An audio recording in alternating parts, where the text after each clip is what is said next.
Halo semuanya, apakah kamu sudah tahu tujuan pensiunmu? Apakah kamu sudah punya pensiun impianmu nanti? Ntar pensiun mau tinggal di mana? Ntar pensiun mau ngapain? Mau melakukan apa? Atau nanti saat pensiun pengen mulai hobi apa? Kalau kamu sudah punya tujuan pensiun, pertanyaan selanjutnya, apakah kamu sudah menuliskannya? Menuliskan tujuan pensiun kita meningkatkan potensi keberhasilan tujuan itu sampai 42%. Nah, kalau kamu masih belum tahu tujuan pensiunmu dan atau masih belum menuliskan pensiun impianmu, segera dapatkan jurnal skenario pensiun di link di deskripsi. Jurnal skenario pensiun ini adalah pondasi dasar dari semua perencanaan dan persiapan pensiun kita. Cocok buat kamu yang belum memulai rencana pensiun apapun itu. Mulailah dengan mengisi jurnal ini. Jurnal ini akan membantu kita bukan hanya tentang proyeksi kebutuhan finansial pada saat pensiun, tapi juga membantu kita untuk living our life to the fullest di masa pensiun. Jadi, yuk kita mulai persiapan pensiun dari mengisi jurnal skenario pensiun. Selamat datang di Pensiun Everywhere episode 42. Ini podcast buat kita semua yang sudah over 40 yang mau pensiun everywhere, yaitu bisa tinggal dan pergi kemanapun dan kapanpun kita mau di masa pensiun. Kembali bersama Lianti. Saya adalah mantan pegawai profesional di bidang marketing selama 15 tahun yang sekarang menjadi solopreneur demi mewujudkan impian pensiun everywhere. Nah, sekarang kita ngomongin soal persiapan pensiun dengan strategi mengurangi biaya hidup. Ini strategi yang easier said than done, terutama di tengah inflasi di mana harga barang-barang naik, termasuk juga harga pangan seperti beras dan minyak. Kalau menurut perhitungan BPS, Badan Pusat Statistik yang dilaporkan dalam survei biaya hidup SPH 2023, rata-rata biaya hidup di Jakarta itu 14,88 juta per bulan. Ini naik cukup signifikan dibandingkan dengan SPH tahun 2018 yang adalah 13,4 juta per bulan. Survei biaya hidup ini memperhitungkan sejumlah banyak jenis biaya hidup seperti tarif listrik, pulsa ponsel, harga sewa tempat tinggal, bensin, minyak goreng, bahan makanan, susu, dan lain sebagainya. Kalau biaya hidup di Jakarta itu naik, aku yakin sih biaya hidup di kota-kota lain di Indonesia pasti juga naik. Gimana di tempatmu? Saat podcast ini dibuat, yaitu di pertengahan Juni 2024, kita melihat adanya nilai IHSG dan rupiah terhadap dolar yang jeblok. Nah, ini bikin kondisi ekonomi tampak semakin rumit aja. Tapi ya, worries not, siklus ekonomi memang selalu akan ada naik dan turunnya. Hopefully ke depan situasi akan segera membaik. Tapi gimana ceritanya kita bisa menjalankan strategi menurunkan biaya hidup di tengah kenaikan harga-harga? Ini demi persiapan pensiun ya. Buat aku dan suami ada beberapa strategi yang kami pakai, yang semuanya sebetulnya sejalan dengan gaya hidup pilihan kami, yaitu frugal minimalis. Kita mulai ya, kita bahas satu-satu. Yang pertama adalah tiadakan pengeluaran yang tidak penting atau tidak perlu. Nah, ini tuh sebetulnya kita mulai dari mengaudit dulu, mengaudit pengeluaran kita. Termasuk pengeluaran untuk hal-hal atau barang-barang yang selama ini menjadi habit atau kebiasaan kita. Apakah dari barang-barang ini ada yang bisa kita eliminasi atau kita hilangkan? Misalnya, kalau kamu selama ini bayar subscribe atau langganan tertentu atau membership tertentu tapi ternyata nggak pernah dipakai, ya udah, ini adalah saat buat stop paying it. Di kasusku aku ada langganan Netflix, ada juga Disney. Tapi terus ketika aku cek, ternyata beberapa bulan terakhir tuh aku nggak pernah nonton di Disney. Jadi ya udah, time to cancel. Terus baru semalam suami nanya, kamu tuh udah jarang nonton Netflix ya? Iya juga sih, atau sebaiknya dimatiin aja dulu ya, nanti nyalain lagi menjelang libur ketika ada waktu buat nonton gitu. Itu salah satu strategi sih.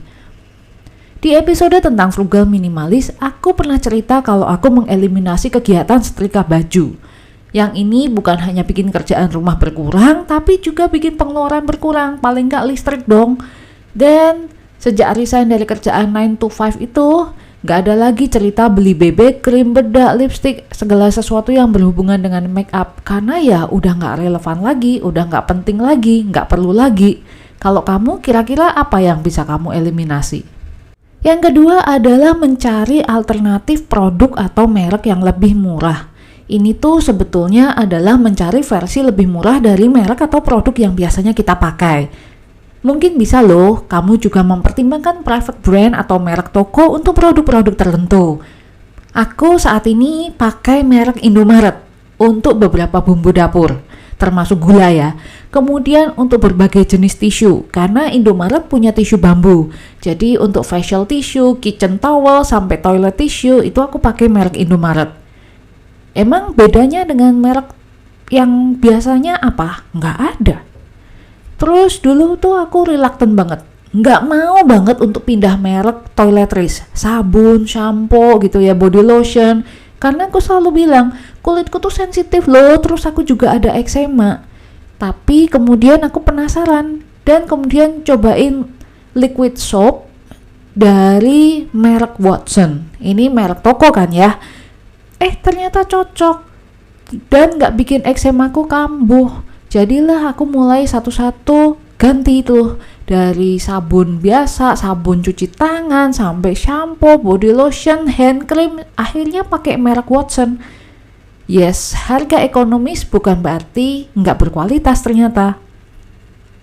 Buat yang mau cobain belanja dan pakai produk Watson, kamu bisa dapat voucher diskon 25.000 dengan menggunakan kode referral yang aku pasang di deskripsi ya. Siapa tahu kamu juga cocok pakai produk-produk toiletries dari Watson ini untuk mengurangin biaya hidup. Kalau kamu biasa ngopi di luar sama seperti aku, mulailah lebih sering ngopi di rumah. Bikinlah rumah itu jadi enak buat nyantai dan kerja, terus bikin kopi sendiri. Aku jamin deh, hot latte bikinan sendiri di rumah nggak bakal sampai 50.000 per gelas. Juga 25.000 juga mungkin nggak nyampe juga sih.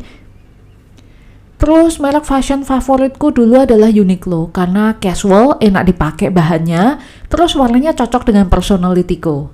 Tapi sekarang aku menemukan alternatif lain. Ini merek lokal yang lebih ekonomis tapi juga nyaman dipakai dan warna-warnanya juga pastel. Jadi ya pinter-pinter aja mencari merek-merek yang lain yang mirip dengan merek yang biasa kita pakai dengan harga lebih ekonomis. Yang berikutnya adalah carilah dan pakailah diskon. Ini mungkin adalah cara yang paling populer dan kita semua udah tahu tuh, semua marketplace ijo, oranye dan lain-lain itu selalu punya program diskon di akhir bulan dan di tiap tanggal cantik. Tapi aku ada trik lain loh. Setiap kali kami makan di luar atau ngopi di luar atau juga ketika belanja offline entah di supermarket, minimarket, sebelum bayar suami tuh dari dulu deh selalu nanya, "Mbak, Mas, ada promo pakai kartu apa ya?" Dulu aku malu banget loh tiap kali dia selalu nanya begini. Terutama itu dulu ketika aku masih kerja full time kantoran. Gengsi banget nanya-nanya diskon. Sekarang ya aku juga ikutan nanya, ada promo apa ya, pakai kartu apa ya.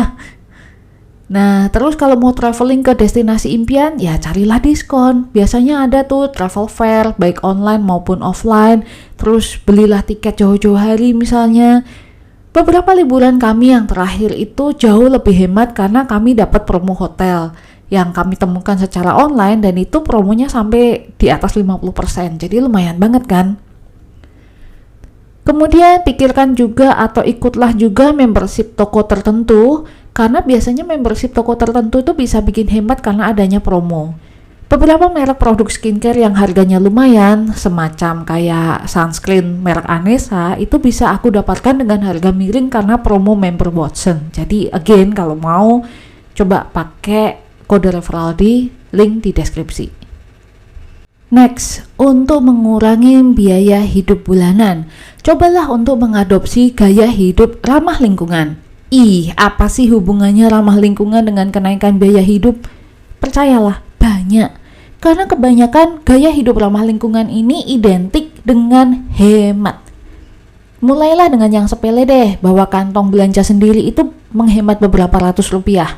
Terus kalau memang pas lagi harus ngopi di luar, cobalah bawa tumbler sendiri, itu menghemat beberapa ribu rupiah.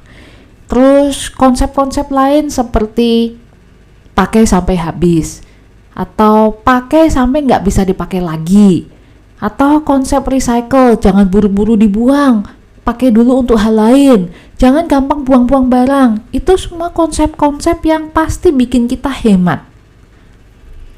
Kami tuh nggak pernah loh beli baju tidur. Baju tidur kami tuh ya sebetulnya adalah baju sehari-hari yang udah jelek, udah nggak oke lagi untuk dipakai keluar rumah, ya kami quote and quote recycle jadiin baju tidur. Dan kami juga jarang sekali beli semacam spray, handuk, produk fashion, karena kami akan pakai beneran sampai nggak bisa dipakai lagi. Beberapa t-shirt dan celana panjangku itu usianya di atas 5 tahun. Dan kami juga nggak ngikutin tuh tren HP, gadget, dan lain-lain. HP ya pakai aja sampai nggak bisa dipakai lagi. Terakhir aku ganti handphone itu di tahun 2020, itu gara-gara HP yang lama tuh udah gampang banget panas, dipegang tuh panas bener ya. Terus sehari bisa charging baterai 3-4 kali, jadi kemana-mana tuh udah power bank itu udah pastilah harus bawa. Dan handphonenya udah super lemot, udah dalam kondisi kayak begitu, dan itu sudah dipakai selama 6 tahun, ya itu barulah aku ganti handphone. Kalau enggak ya belum ganti sampai sekarang. Cara yang terakhir, ini adalah cara yang disebut paling konvensional tapi sekaligus disebut paling efektif, yaitu bikin budget. Memiliki budget per kategori pengeluaran membantu kita untuk berhemat, jadi kita atur uang keluar hanya sesuai dengan budget. Untuk membantumu bikin budget dan memperkirakan pengeluaran bulananmu, aku menyiapkan template yang judulnya memang Retirement Expense List, tapi tetap bisa dipakai untuk bikin budget bulanan. Template dalam bentuk Excel ini membagi pengeluaranmu dalam beberapa kategori yang gampang kamu isi dan gampang kamu modifikasi. Plus di template ini kamu juga bisa memperkirakan pengeluaranmu di sekian tahun ke depan dengan menggunakan kalkulator inflasi sehingga bisa dipakai untuk persiapan finansialmu saat pensiun. Kamu bisa mendapatkan template ini di link di deskripsi. Jadi, that's all ya. 5 cara untuk menyiasati kenaikan biaya hidup yang terkait dengan strategi persiapan pensiun pertama, yang adalah mengurangi pengeluaran. Stay tune untuk strategi persiapan pensiun lainnya di podcast Pensiun Everywhere. Thank you udah dengerin episode kali ini dan see you di episode berikutnya.